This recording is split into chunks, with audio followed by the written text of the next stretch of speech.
Stage ते वेठल साथी दोस्तों ऐं मीरामंद मंगरियो के बि फ़रार सभु दोस्त मुंहिंजूं भेनरूं साथियो अस्सलाम वालेकुम GSM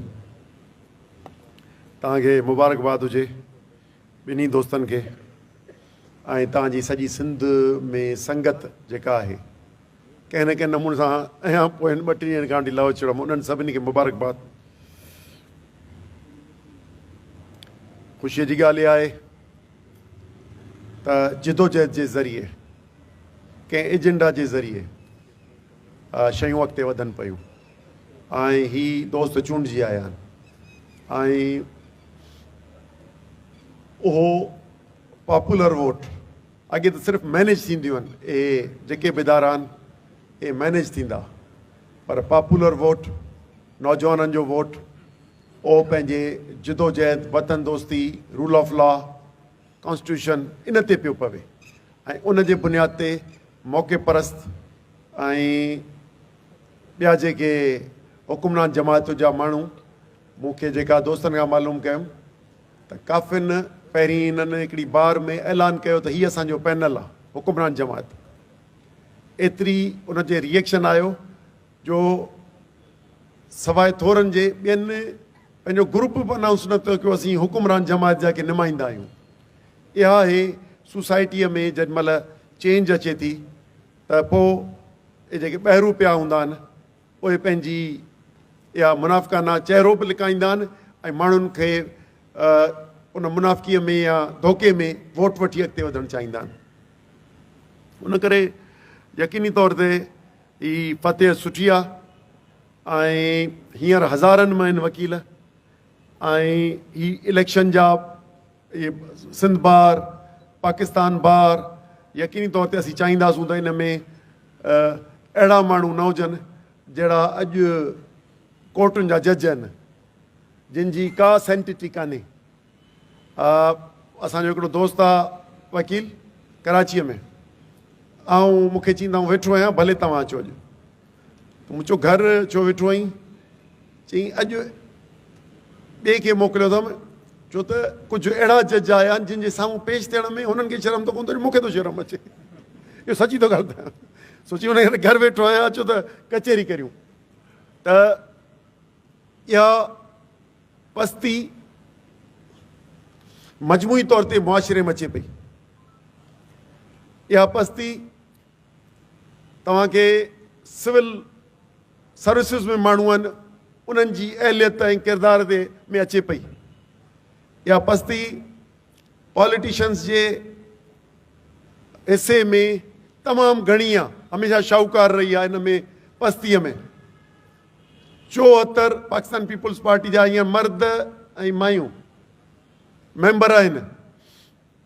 हुननि खे ख़बर कोन्हे हिकु ॿिनि जी थो ख़बर ॿुधायो हुननि खे ख़बर कोन्हे त छा ते असांखे उथी बि येस करणी आहे जो का आइन में तरमीम क़ौमी असेंबली पंहिंजी अहमियत ख़तमु करे चुकी आहे छो त आइनी चेंज ही उहा चेंज हूंदी आहे जेका पब्लिक इंट्रस्ट में कई वेंदी आहे या नेशनल इंट्रस्ट में कई वेंदी आहे। उन खे जेके नयूं चेंजिस ईंदियूं आहिनि उहे त सिविल सोसाइटीअ में लाइ बियूं आहिनि प्रेस क्लबनि में लाइ बियूं आहिनि बार्स में लाइ बियूं आहिनि डिस्कशन क़ौमी असेंबलीअ में एजेंडा ईंदी उन ते महीना बहस थिए हिकु हिकु मेंबर उन में हिसो वठे सम्झी पोइ उन में कॉन्स्टिट्यूशन में तब्दीलीअ जी ज़रूरत हूंदी आहे। पर हिन वक़्त ते जीअं 6वीं तरमीम थी असां हिन जे पुठियां हुआसीं त असली मसौदो मिले पर असांखे बि 3 मसौदा मिलिया जेके असीं पुठियां हुआसीं 6वीं तरमीम में थो ॿुधायांव। हाणे तनक़ीद छा ते करियूं ही जंहिं ॾींहुं 27 जी अनाउंसमेंट कई अथनि असीं मसौदे जे पुठियां आहियूं पर सवाइ मीडिया जे जेका ख़बरूं पियूं आहिनि को पन्नू न पियो अचे ऐं मेंबरनि वटि बि कोन्हे। जेॾीमहिल शहबाज़ ऐं बिलावल ज़रदारी मिलिया आहिनि त चयूं त ॿिन्ही वटि पना कोन हुआ।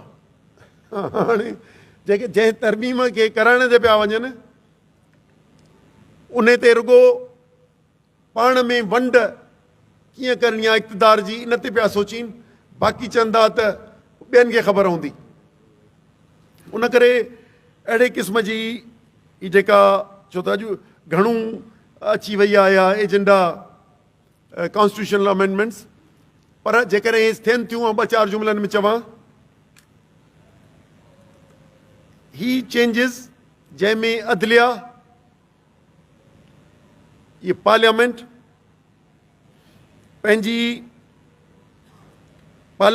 सुप्रीमेसी विञाए वेहंदी, अदलिया पंहिंजी ताक़त विञाए वेहंदी, जंहिंजे नतीजे में इंसान जा बुनियादी हक़ गैर महफ़ूज़ थींदा या सलब थींदा। जॾहिं अदलिया कमज़ोर थींदी, आम माण्हू पंहिंजनि हक़नि खां महरूम थींदो, ऐं फाइनेंशियल जेके असांजा राइट्स आहिनि जेके कॉन्स्टिट्यूशनली प्रोटेक्टेड आहिनि। असांजो 7वां अवॉर्ड जेको आहे जंहिंमें NFC आहे, जंहिं ते ही NFC ठहियो आहे, उन में विरासत हिकिड़े फार्मूले ते 82%, 73 कॉन्स्टिट्यूशन में कारो कानून जंहिंजी 73 जी ॻाल्हि थी हलिजे, उन में 100% पॉपुलेशन ते बेस हो। हींअर जेका या गवर्नमेंट जेका आंदी हुई NFC जी NFC, उन में 82% पॉपुलेशन ते ऐं पोइ बाक़ी 18% ॿियनि फैक्टर्स ते हो, बैकवर्डनेस ते ऐं कमाईअ ते, उन ते। पर हिन वक़्त ते जेका अमेंडमेंट थी अचे उहा पॉपुलेशन ते कान थी अचे, उन खां बि वियल थी आणण जो प्रपोज़ड आहे। उहा इहा आहे त विरासत जो जेको कॉन्स्टिट्यूशनल प्रोटेक्शन आहे विरासत जो, इहो ख़तमु थिए।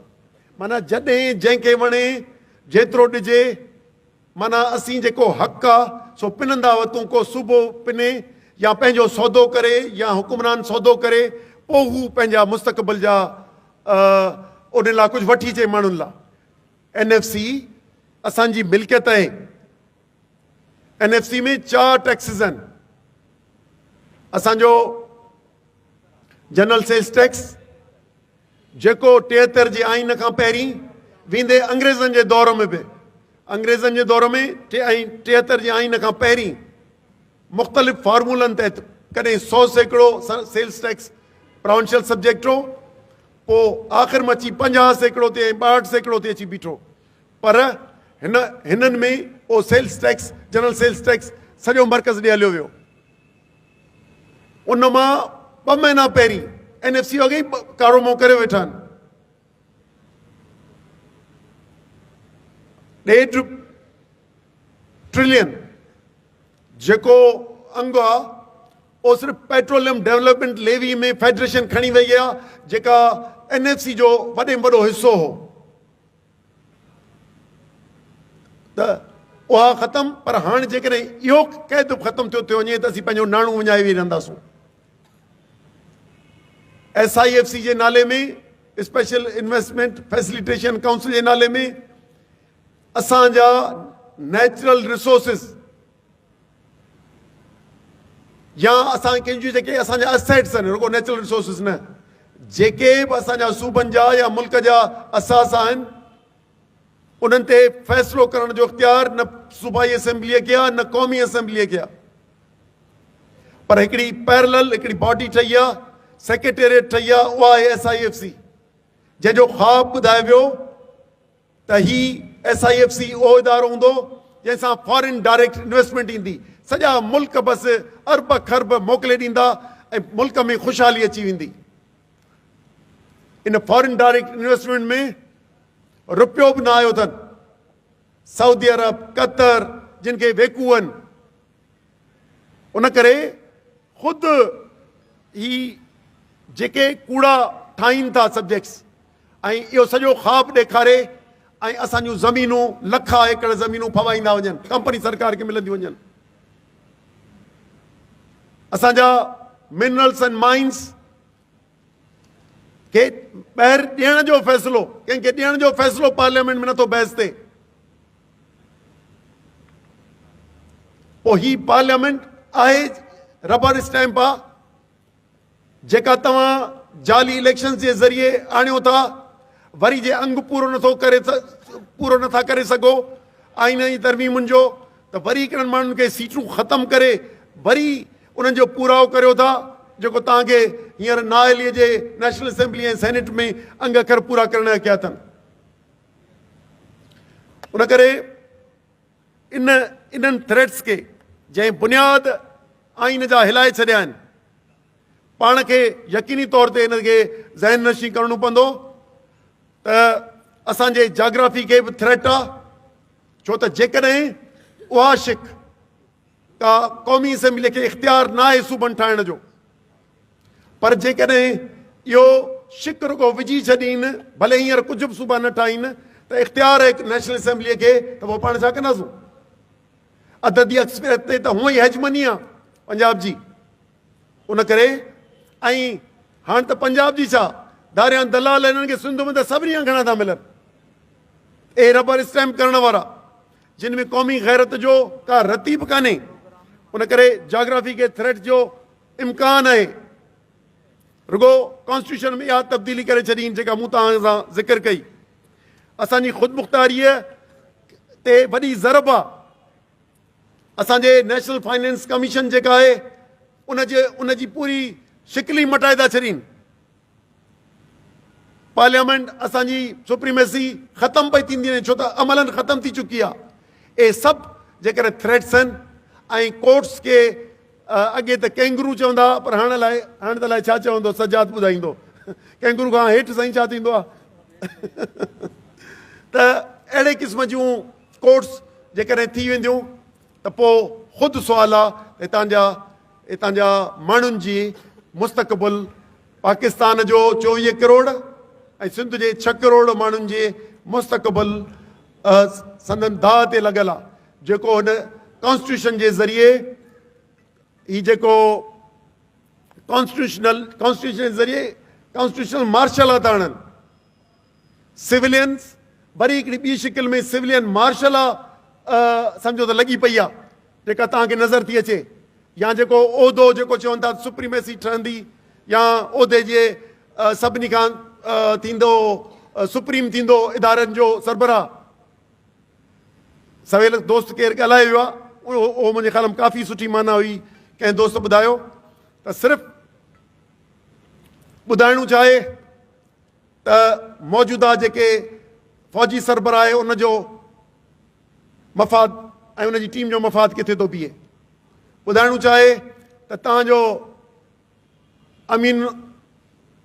अमीन छा अथसि नालो हिनजो तरमीम जेको हुयो हिनजो BRS कोर्टुनि जो अमीनुद्दीन ख़ान, बाबा तुंहिंजी बि उमिरि 65 खां 68 था करे छॾियूं, हल तूं बि हल। वरी हीअ थो चवे साहिल मूंखां कनम चई त इहो तकीरम चई इहो KB त पंहिंजो ही छो माठ आहे नवाज़ शरीफ़ कि नवाज़ शरीफ़ छो माठ आहे। हू रुगो माठ ॾे मां त आऊं 5 साल पहिरीं मुल्क जो हीरो हुउसि, पंजाब जो जीअं वोट मुंहिंजे ज़बान सां थींदो हो, हीअ मूंसां थी छा वियो आहे। हाणे कुतो बि खाधुमि कुख बि कान भरींदुमि, सो उन करे माठ मची वियो आहे मियां साहिबु, इन इहा माठ अथसि। बाक़ी ही त धारियुनि जा दलाल पाकिस्तान पीपुल्स पार्टी ही जमात जंहिं ही सॼे वतन जो सौदो पंहिंजे क़ौमी गैरत खां वांझियल इन्हनि 74 मुल्क जे MNAs पंहिंजी सदारत ऐं पंहिंजे उहिदनि जे लाइ हाणे लीलाड़ींदा वतन। हींअर जेके फोटू ॾिठव त अॼु का मीटिंग थियणी हुई, को कल्ह थींदी, कुझु बि कोन हो। 2 महीननि खां वठी मामला ठहिया ख़तमु थिया पिया आहिनि। ही फोटो सेशन आहिनि, माण्हुनि खे धोखो ॾियण जा हिकिड़ा तरीक़ा आहिनि। उनजे करे इहा ड्रामेबाज़ी जेकर रियासत करे थी, पार्लियामेंट में बहस नथी करे ऐं पार्लियामेंट खे गैर अहम करे थी, जाली इलेक्शनी निज़ाम उन ते हावी मुसलत आहे, त पोइ पाण खे जेके बि क़दम माज़ी क़रीब में खॼा आहिनि कॉन्स्टिट्यूशन ते,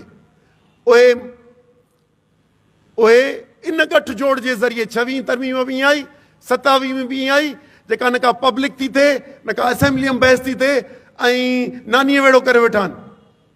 उन करे असांखे जोड़ींदड़ केरु आहे, हिन मुल्क खे जोड़ींदड़ कहिड़ो सबबु आहे जो असां सिंध, बलोचिस्तान, केपी, पंजाब हिकिड़ो मुल्क आहियूं? किथे लिखियलु आहे? आसमान ते त लिखियलु कोन्हे, न को कंहिं किताब में लिखियलु आहे। हिकिड़ो आइन आहे। असांजो सदर पाकिस्तान आइन खे मथां करे ऐं कैनालनि जो ऐलान थो करे छॾे।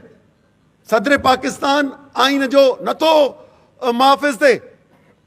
वज़ीर आज़म बिज़नेस लंच ते थो वञे, असेंबलीअ खां नथो पुछे ऐं असांजे सूबनि जी मिल्कियतूं वञी खपाए थो अचे ग़ैर मुल्कियुनि खे त ही दॿो आहे, ही असां खां वठो। जेकॾहिं मिल्कियत जा फ़ैसिला, अदलिया जा फ़ैसिला ऐं असांजे आइन जा फ़ैसिला ईअं साज़िशुनि जे ज़रिए थींदा त हीअ रियासत साज़िशुनि जे ज़रिए थी ऐं किथां हली न वञे, ख़तमु न थी वञे। उन करे अहिड़े क़िस्म जूं साज़िशुनि करण वारनि खे असीं बाख़बर था करियूं त मुल्क खे कंहिं मुहज़ब नमूने सां हलायो, मुल्क खे आइन तहत हलायो, इंसाफ़ तहत हलायो, पाड़ेसरी मुल्कनि सां सुठा तालुकात करियो। अॼु कंहिंजी स्टेटमेंट आई आहे, फॉरेन मिनिस्टर जी आहे या कंहिंजी वज़ीर आज़म कंहिं चयो आहे त असांजे थंबो जेको आहे, असांजे फॉरेन पॉलिसी जो थंबो चीन आहे। वरी उन ॾींहुं विया OIC में, असांजे फॉरेन पॉलिसी जो थंबो इस्लामी मुल्क आहिनि। एग्रीमेंट वञी था कनि अरबनि सां, सऊदी अरब सां, त गॾियल हिक ॿिए जो दिफ़ा कंदासूं। बाबा ॿुधायो न त असां पैसा वरिता न, असीं हुननि जी चौकीदारी कंदासूं। न त अफ़गानिस्तान असां ते हमिलो कयो त सऊदी आयो छा तव्हांखे? कूड़ त न हणो। ही असांजा सिंध, गुजरात, ये मौजूदा सिंध, गुजरात ऐं राजस्थान या सिंध जी ओए एरियाज़ जेके पंजाब में आहिनि, ये नेचुरल बॉर्डर्स आहिनि। हिते ऐं उन ते जिते किथे पियो ॻाल्हायां त हिते असां वटि हर जाइ तां रस्तो हुजे, कोकरापार खुलियल हुजे, असांजो सखर खां जैसलमेर खुलियल हुजे, असांजा यानी 8 एग्ज़िट्स हुजनि, एंट्री ऐं एग्ज़िट पॉइंट्स। जितां दहशतगर्दी थी पए 50 सालनि खां वठी 8 ऑफिशियल एंट्रीज़ अफ़गानिस्तान खां आहिनि, जितां सॼी 45 सालनि खां वठी दहशतगर्दी थी आहे। 8 ऑफिशियल ऐं 100 अनऑफिशियल। केरु किथां थो टुपे, कंहिंखे झल न आहे। अहिड़े ग़ैर महफ़ूज़ मुल्क में असांजी नौजवान माण्हू, असांजी नई पॉपुलेशन रहणु पसंदि नथी करे। जंहिंखे जितां मौक़ो पियो मिले उहो भॼणु पियो चाहे। हिते अहलियत ऐं ईमानदारी जो राज ख़तमु थी वियो आहे। हिते सिंध पब्लिक कमीशन या ॿिया इदारा या ॿियूं, उहो बिल्कुलु उनखे पुठी ॾिनी वई आहे। जेकॾहिं ईअं ई मुल्क हलणो आहे त आउं चवंदो त असां रुॻो पंहिंजो, असांजा दोस्त पंहिंजो मुस्तहकम रखनि, जीअं अॼु खटे आया आहिनि, पंहिंजो क़िबलो दुरुस्त कनि ऐं घणा पीढ़ीअ ते विकिजनि। राति लाइ सुबुह ॿुधाइजांइ त केतिरा विका, त रुॻो पीढ़ीअ ते न विकिजनि। असांजा दोस्त बीहनि, ईअं अवाम में भरोसो थींदो। खोड़ सियासी अॻुवान थिया पर पंहिंजे ज़ाती उहिदे, लालच, पैसे जे करे विकिजी विया। हज़ारे लखे असांजा क़ौमी लॾो ॿिया मायूस थिया उन मां। उन करे अॼु बि असांखे ख़बर आहे सिंध जे निज़ाम में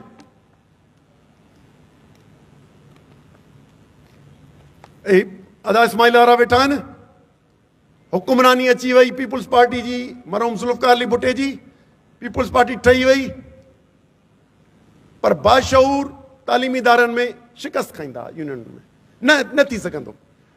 अॼु तव्हां वकीलनि वरी उन्हनि खे मैसेज ॾिनो आहे त जिते शफ़ाफ़ इलेक्शन आई या इलेक्शन निज़ाम थींदो उते वकालत मां तव्हांखे थोरे छॾियो। ऐं टेक्नोलॉजी जो इस्तेमालु करे, बायोमेट्रिक्स, EVM ऐं ॿियनि जा इस्तेमालु करे ही कंपनी सरकार जी असांजे इलेक्शन में मुदाख़लत, असांजे पैसे वारनि जी मुदाख़लत, इन्हनि जागीरदारनि ऐं चङनि मुड़सनि ऐं बेईमाननि जी बेईमान ऑफिसरनि जी ऐं रिटर्निंग ऑफिसरनि जी ऐं जाली इलेक्शन कमीशन जे ज़रिए इलेक्शन निज़ाम शफ़ाफ़ थिए, सिंध जो माण्हू बि हिननि खे ईअं थोॾे छॾींदो जीअं वकीलनि थोॾियो ऐं शागिर्दनि छॾियो। अॼु बि असांजी दावा आहे। उन करे सिंध बदिलजे थी। अर्बन सोसाइटी सिंध में हाणे रूरल 70% नंढे हूंदे पढ़ंदा हुआसीं आहे न आहे। हाणे सरकारी आदाद शुमार मुताबिक़ पोइ जेका सेंसस आहे 52% अर्बन आहे। उहा एॾी तेज़ीअ सां पई तब्दील थिए जो ईंदड़ जॾहिं आदमशुमारी थींदी त 60-65% अर्बन सोसाइटी थी वेंदी। ऐं अर्बन सोसाइटी कंहिंजी ग़ुलामी न कंदी आहे। हू पंहिंजे सिविक राइट्स खां बाख़बर हूंदी आहे। हू पंहिंजे बिहेवियर ईअं थींदो आहे जो बाशऊर माण्हूअ जो पंहिंजे हक़नि खां वाक़ुफ़ु हूंदी आहे, पंहिंजनि फ़र्ज़नि खां वाक़ुफ़ु हूंदी आहे। इनशाला असीं अहिड़ी सिंध जा ख़्वां आहियूं, उहा तब्दीली जा ख़्वां आहियूं जेका असांजे पंहिंजे हिन मुल्क जे अंदरि ख़ुदि मुख़्तार सिंध जेका पंहिंजे वसीलनि जी मालिक हुजे, जंहिंखे पंहिंजो हक़ हुकुमरानी जो पूरो हक़ हुजे, जंहिंमें मुदाख़लत न हुजे, ऑफिसुनि जे मार्फत इशारनि ते न हलंदी हुजे, उहा उन जा ख़्वां आहियूं। ग्रैंड डेमोक्रेटिक अलायंस हिन 27वीं तरमीम खे रद्द कयो आहे 3 ॾींहं बयान जे ज़रिए। तहरीक तहफ़ुज़ आईन पाकिस्तान कल्ह इस्लामाबाद जी मीटिंग में हिन खे मुल्क लाइ तबाह कुन ऐं ख़तरनाक करार ॾेई रद्द करे छॾियो आहे। असां सम्झूं पिया ही जेको थी रहियो आहे 2022 खां, हूअं त पहिरें ॾींहं खां, पर 2022 खां जेको थी रहियो आहे, इहो हिकिड़ो अहिड़ी साज़िश तहत थी रहियो आहे जेको बैरूनी आका, मुल्क जा ताक़तवर दुरियूं, civil military bureaucracy, corrupt politician ऐं करप्ट सिविलियन ब्यूरोक्रेसी, इन्हनि गॾिजी सॼे मिल्कियत ते, माल ते ऐं पंहिंजनि ज़ाती फ़ाइदनि ऐं उहिदनि ते सॼे मुल्क खे दाव ते लॻाए छॾियो आहे। ऐं 2024 जी जाइली इलेक्शन कई ऐं हाणे तेज़ी सां आइन में तब्दीलियूं करे रहिया आहिनि।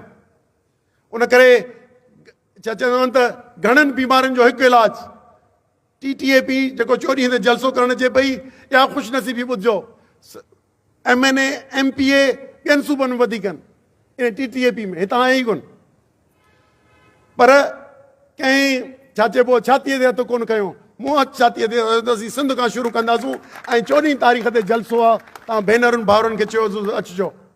उन करे पाण मुस्तक़िल मिज़ाजी सां हिन मौजूदा जाली निज़ाम, जाली इलेक्शन कमीशन ऐं ही कूड़ी पार्लियामेंट ऐं दलालनि जा देरा जंहिंखे चइबो, दलालनि जा देरा जेके भरिया पिया आहिनि क़ौमी असेंबलीअ में, सेनेट में, इन्हनि जे आइनी तरमीमुनि खे न मञींदासूं ऐं हिन मुल्क जे मौजूदा सिस्टम खे ख़तमु कंदासूं।